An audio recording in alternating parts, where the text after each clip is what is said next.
our man in the GLA.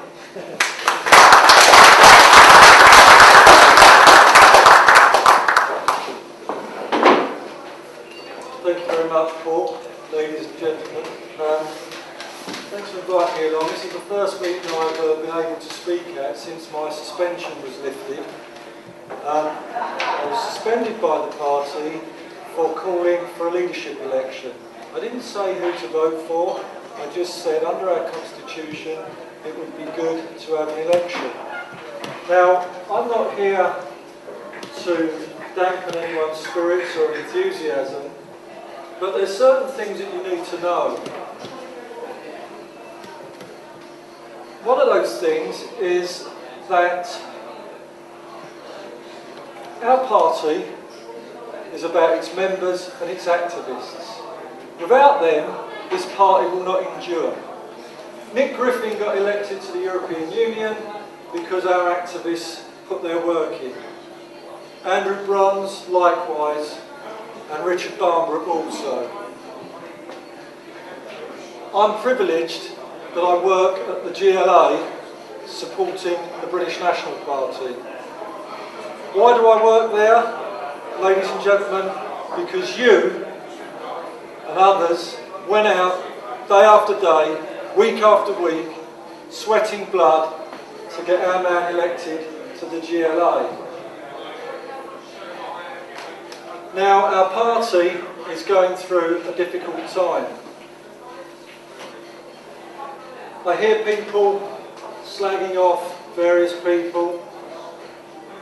The problem is, ladies and gentlemen, in the British National Party, life is so tough because of the establishment who batter us over the head day in, day out, that we can't afford to lose good people. You might not like Eddie Butler, but Eddie Butler has been in the British National Party longer than I can remember, and certainly longer than Nick Griffin. Eddie Butler was responsible and was the architect. I'll take questions at the end, by the way, ladies and gentlemen. Please don't interrupt me in the meantime. Eddie Butler was the architect for our first BNP councillor in London. Good friend of mine, and he's here tonight, Derek Beacon. Eddie Butler has been the architect of many of our election victories, certainly at council level, and certainly since I've been in the British National Party. Now, whether he's a charismatic person or not, and whether you like him or not, is irrelevant, because what he is, he's a very effective elections man. And it's not about whether we like people, it's about who's good and who's bad, and who can go here and who can go there. If you've got an engineer doing your car but you don't like him, you wouldn't sack him and get a plasterer in to do your car, would you?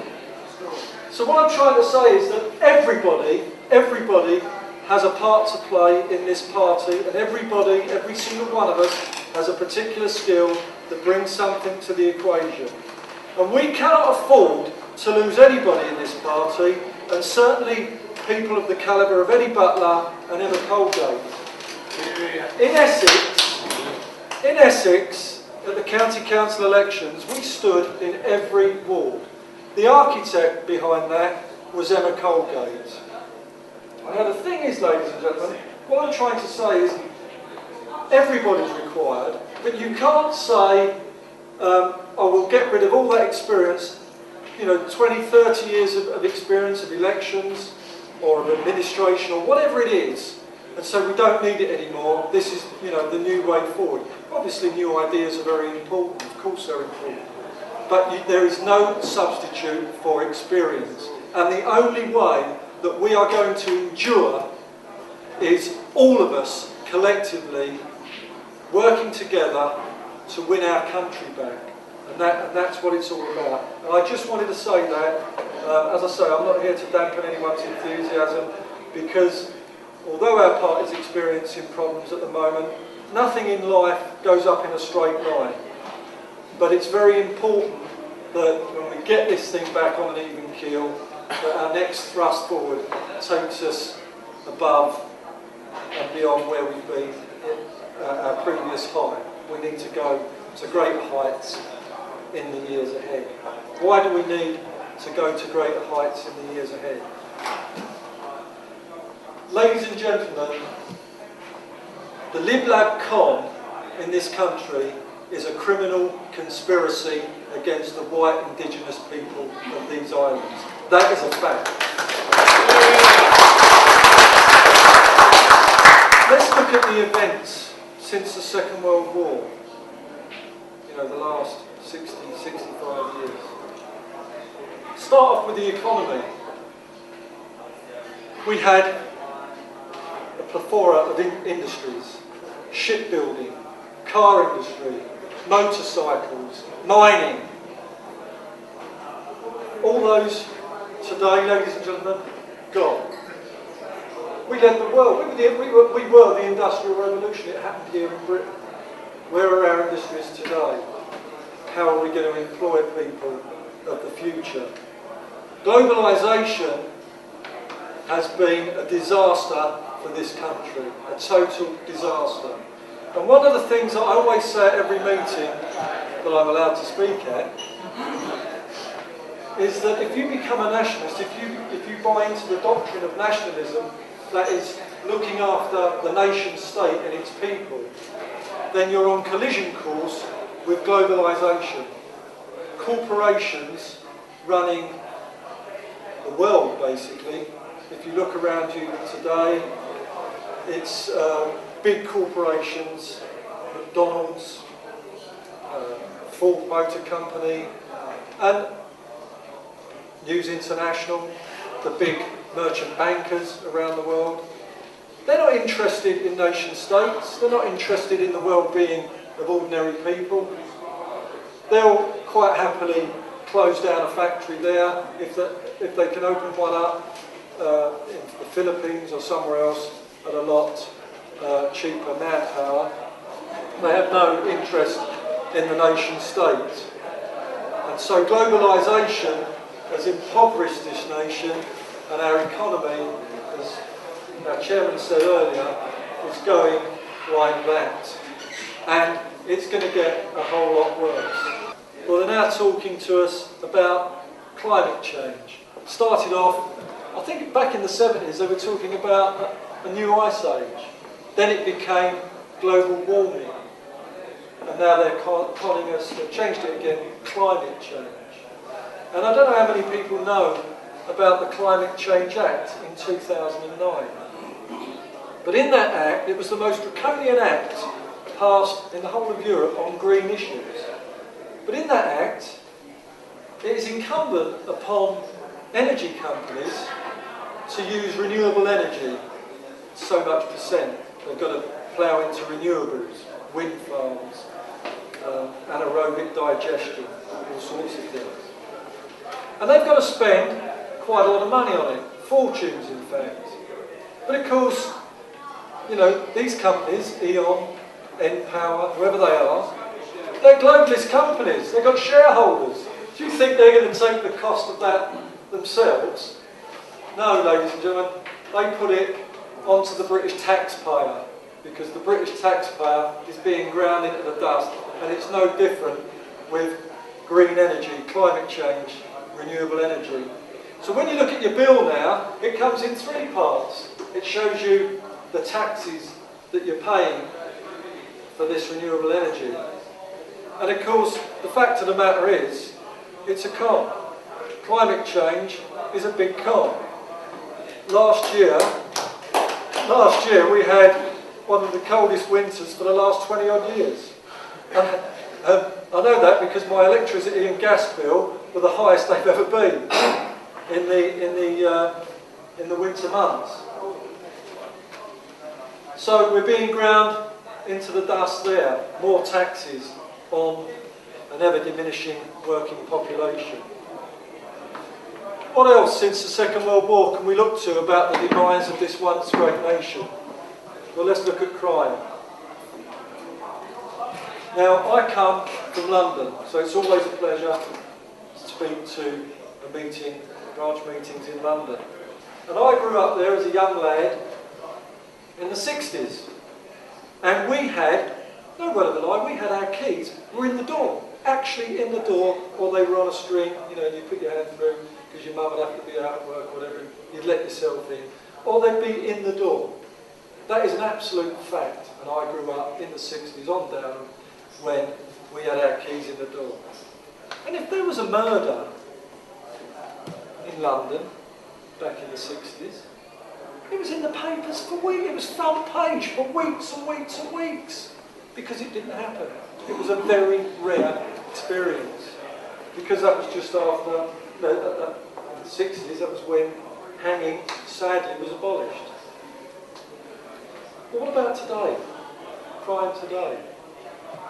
Every day you pick up the newspaper. This week in the Evening Standard, I don't know if you saw it, no-go areas in parts of London. If you're not part of one of these rap gangs or whatever, you can't go to that bit. Or if you're a member of a rap gang somewhere, you can't go there because you'll be basically battered to death. The gun crime, the knife crime. This year so far, 17 young people, that's young people, killed in London with gun and knife crime. It didn't happen in our day when I was growing up, but it happens today because of this live-lab-com criminal conspiracy. Now, ladies and gentlemen, when you've got that sort of law and order, okay, and 30 years later, it's completely dissipated, it's completely gone, that isn't an accident, that is deliberate. And that has been deliberately, this crime wave, this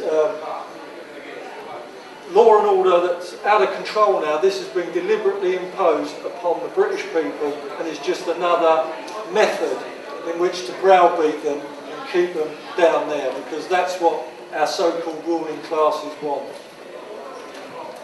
So we've had our industries wiped out since the Second World War. All them men dying for this country. Since then, our economy's gone to pot, crime's gone to pot, and of course the big issue, ladies and gentlemen, immigration. This week, they said by 2066, white people will be completely and utterly in the minority in the United Kingdom. So barely 100 years after the end of the Second World War, that epic battle to give us a future in this country where our fathers died. Tony's father was in the army, my father was there, Len lost 3 uncles in the last war. 100 years after that, we're going to be a minority in our own country. And do you know what's so sickening about all this? Is that they're making you and me pay for it with our taxes. As I say, I work in the GLA. And the amount of money, the millions that are spent on race initiatives. Transport for London have a racial booklet, a booklet about equality, that's about 195 pages long. They spend millions of pounds on putting you second, i.e., if you're giving preferential treatment to somebody, then by definition you're putting another person down. So if you're promoting one group of people, which they are, by definition, we're being put down. And where do you think they get the money for all this, ladies and gentlemen? They haven't got any money, it comes from your taxes. So they are beating you over the head with your own money. That's what's going on. The chairman was right earlier. It's sad that our party at the moment is going through a difficult phase. But it is absolutely vital, no matter what happens in the future, that we all stick together, that we come together as a people, that we bring back people that we've lost, because we can't do this on our own. We can only do it collectively. So, yes, let's have unity. But let's remember that this party is not about one person or 2 persons. It's about all of us, and it's about the activists. I really pray that we go away, we have a great Christmas, all of us, but that after the new year, this party once again unites itself and we go on to better and bigger things than ever before. Thank you for your time. It's been a pleasure talking to you.